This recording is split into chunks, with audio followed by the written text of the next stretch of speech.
Ghost Cult Magazine welcomes in Chris Bishop of Crobot. How are you doing, brother? Hey man, good. I love that you can see my big mass Billy Bass in the background. Right next to Word. my goblin. What's it? The cheddar goblin. You ever see Yes, Mandy? Yeah, yes. dude. That's so funny. Have you been fishing a lot during this time in the world? Man, I'm not even a fisherman. No, Perfect. I've just been chilling, just writing music, walking my dog. Awesome. I hope you're good. Good things going on with the band. Obviously, we're chatting about the new EP out now, Rat Child on Mascot Label Group, one of my favorite labels. And it has been a really difficult time, especially for bands like you guys that just tour, tour, tour. You have always been, tour, record, release an album, tour, record, and it has to have been the longest period of time, I'm sure, in 15 plus years that you have not been touring a lot. Yeah, and we were just released Mother Brain, and it was doing really well, and we were at the pinnacle of our success. So yeah, then we got kicked right in the dick. Uh, but so did everyone else.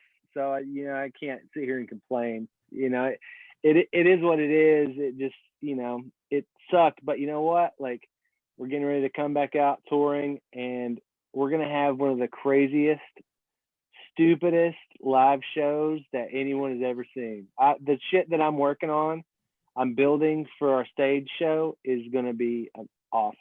Well, I'm so glad you mentioned that because that's like a thing I wanted to talk about. Crobot has always been. I saw you first before I ever heard a song and became an instant fan. And you guys have always been supremely entertaining live, every single facet, not just Brandon and you.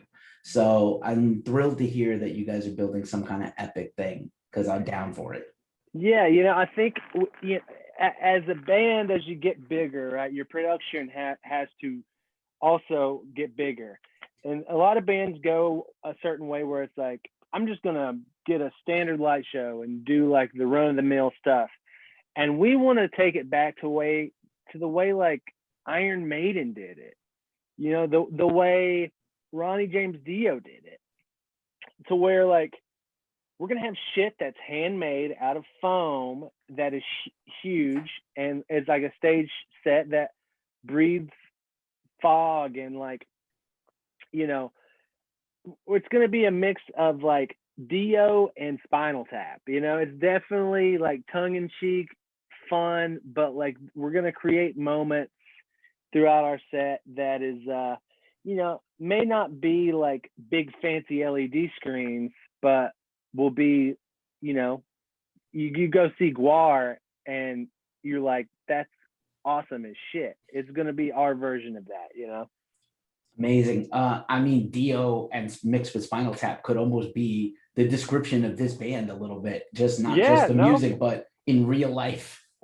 dude, for sure. And like that's what some all my favorite bands, have those elements of like not taking yourself too seriously. And it's supposed to be fun. You know what I mean? Like if you're not having fun, then why are you even doing it?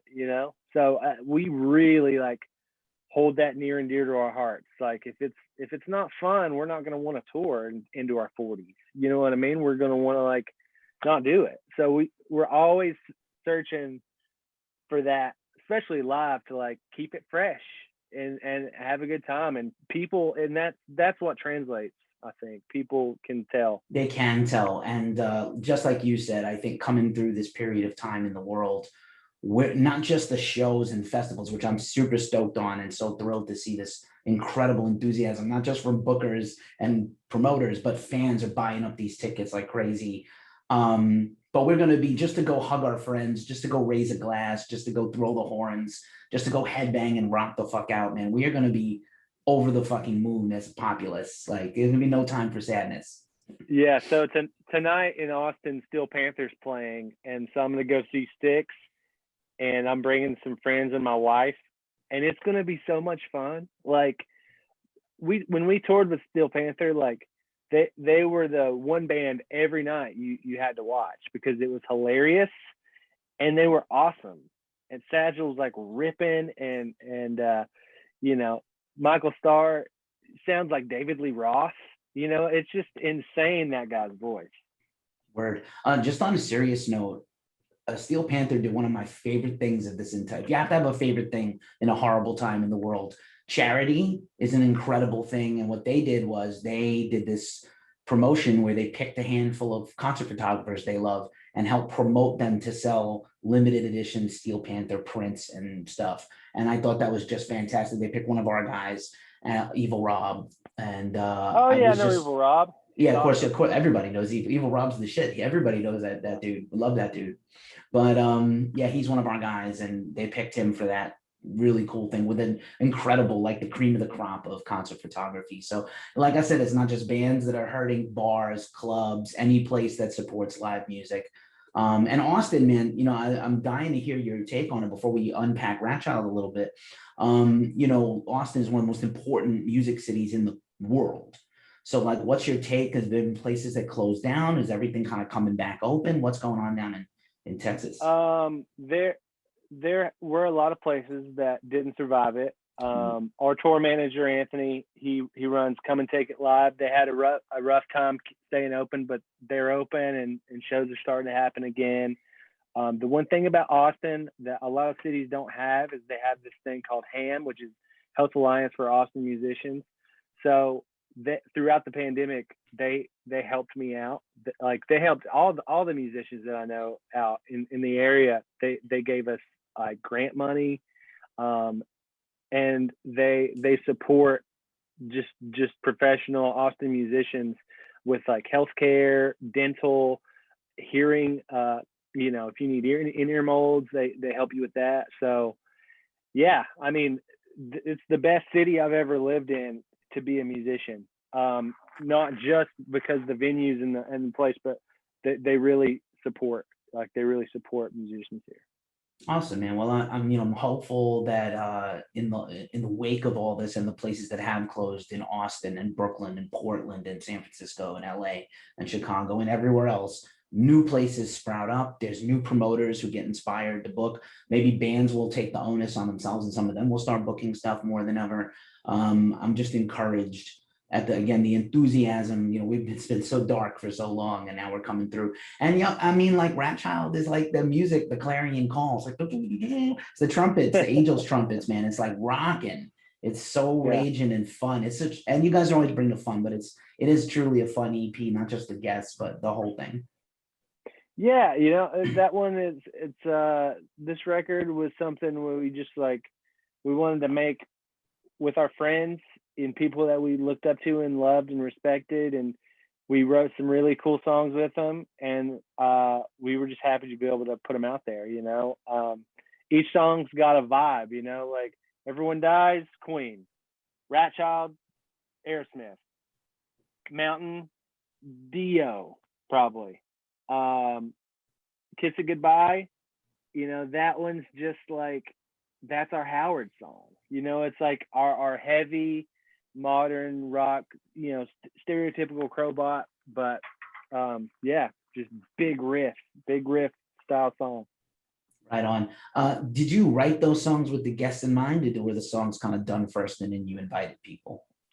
Uh, we so Mountain came to because Frankie had that riff. He's like, this is a Crobot riff, so we developed it, and that's how that one came about. Kiss It Goodbye, I had the music done that day, and Howard, we were all vibing and feeling that track the most, so we wrote to that, and that, you know, and we had worked on 3 or 4 other ones, but that one was the one. It's like, dude, this one's gonna be it, you know. So we worked on that one. That's how that came to be. The Styx song with and Everyone Dies, that I was tattooing Styx backstage before a show when we were on tour with him, and he was playing demos of stuff that he's like, dude, this would be great for you guys. You need a ballad like piano song, and we're like, let's do it. And Brandon put the first verse and chorus to it, and it was awesome. We're like, dude, that's it. Everyone Dies, you know. But then we were like, it is too dark. We're like, you gotta bring it back on this second verse, dude, because it's just like everyone's dying. You can't like, you know what I mean? We're just thankful that we made it like a little, we brought it back a little bit in the second verse, and Mascot was cool with releasing it, because I think that you need that. You need that in a time like this, like, hey man, it's not all heavy. Like it's a heavy time, but sometimes you just need to smile and like just get through it. Word, man. And Crobot is always a smiling experience of a band. They always put a smile on my face. And it's cool, not just that the Sticks brought that track in with you guys, but it's cool that I think Frankie and Howard are people who they surprise people when they do stuff that's not what they're known for. And Howard could sing the phone book and it would be genius. And Frankie's also super talented, does different bands beside Anthrax. So it's really cool to get them out of the element people expect and get them to do something really like very cool and unique. Yeah, like with Howard, you would expect us to like have the big Howard chorus, right?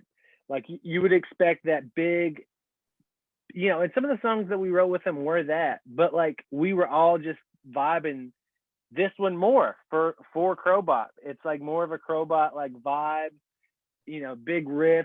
And like when Howard comes in singing on the song, it's like not what you would expect him to do. It's like he's singing sort of the verse, and it's like it's just cool call and response with him and Brandon, and they weave in and out.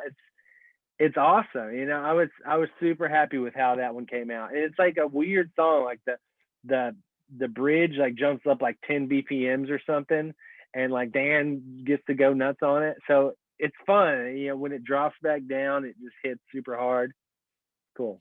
That's really awesome. And most conventional music doesn't speed up and slow back down again. And No, it always makes it feel a little more epic if you do it right. So you guys definitely did right. it right. So yeah, man, Mother Brain didn't really get to have its full complement of dates and get into everybody's faces. And now you have Grandchild. So what's the plan kind of for touring? Are you going to do a full album tour cycle, or are you going to kind of like get out back a little bit to get the rust off and then go make a new album? We're making a new record at the end of July, and through August with Jay Rustin. And yeah, man. So we've got about 30 songs at least written that we're gonna weed through on this tour and just sort of be like, these are the ones. This is what's gonna be. And yeah, then we go right into the studio to make the record. Brandon gets married in September, and then October we'll be back on the road. So yeah, man, we were just trying to keep it rolling. I'm just building, like right now I'm building stage set stuff out of foam, and I feel like the craft master at this point. I feel like my hands are always just coated in some sort of substance. The mad scientist. Are you a guy Yeah, that do you you said you have 30 songs for a new record? Are you a guy that you write prolifically all the time, or you have yeah. like a bag of riffs to laying around and wait? No. I'm. It's always new. It's always. I'm always just excited about something else. Like I'll move on, like that. Like we write songs. We try to do at least once a week when we're apart, where my drummer will come here and we will jam out something, have an idea, we'll put together a music demo, send to Brandon. He'll put something on it. If it's awesome, we'll keep working on it. If not, we'll just move on. But we're always writing. Brandon, when he's come down here, he's just sort of he was always been a bass player, so we would jam the music, and if it was awesome and starts coming together quick, usually that's the best songs. Usually those are the ones that like end up, in all my experience, man, like those are the ones that make it. It's like it comes together quick, it feels right, and it's just there's no forcing it. So there's a lot of those songs for this record. And this coming record, I mean, it's hard to say what it will be or what vibe it'll be, but I think it, in my mind, it's going to be much more rock and roll. It's not going to be as modern sounding, but it's going to be more of a throwback to legacy bands, you know, metal, old school metal, and old school rock and roll. So Love it, dude. I'm here for it.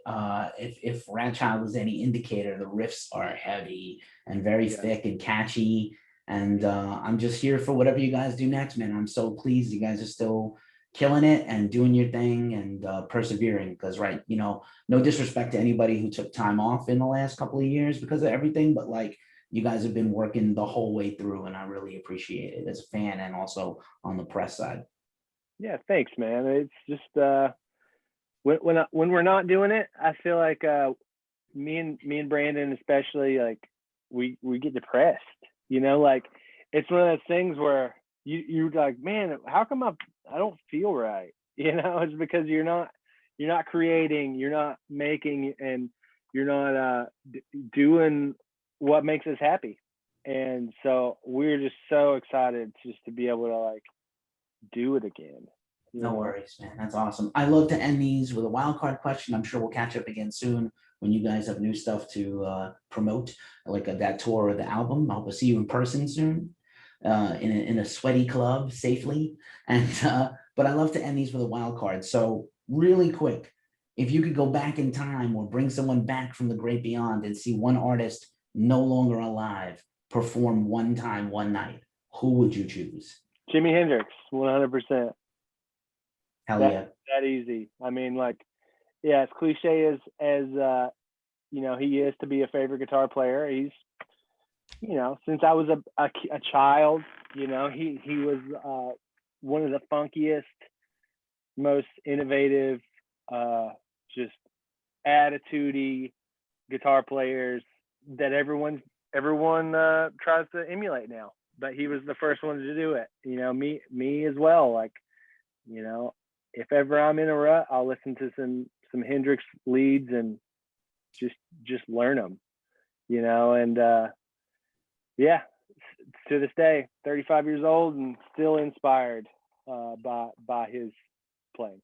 Word to the bird. I love me some Jimmy. Still one of the titans of all guitar music ever. Still leagues above everybody else. Still my mind Oh is still yeah. blown by that dude. Bishop, thank you so much for hanging out with Ghost Cult, man. Congratulations on Rat Child, out now on Mascot Records. Go get that shit. Go buy that shit. And then if you want to stream it after you buy it, that's fine. And best of luck with everything, man. Cool. Thank you so much. And yeah, I can't wait to see you out there, man.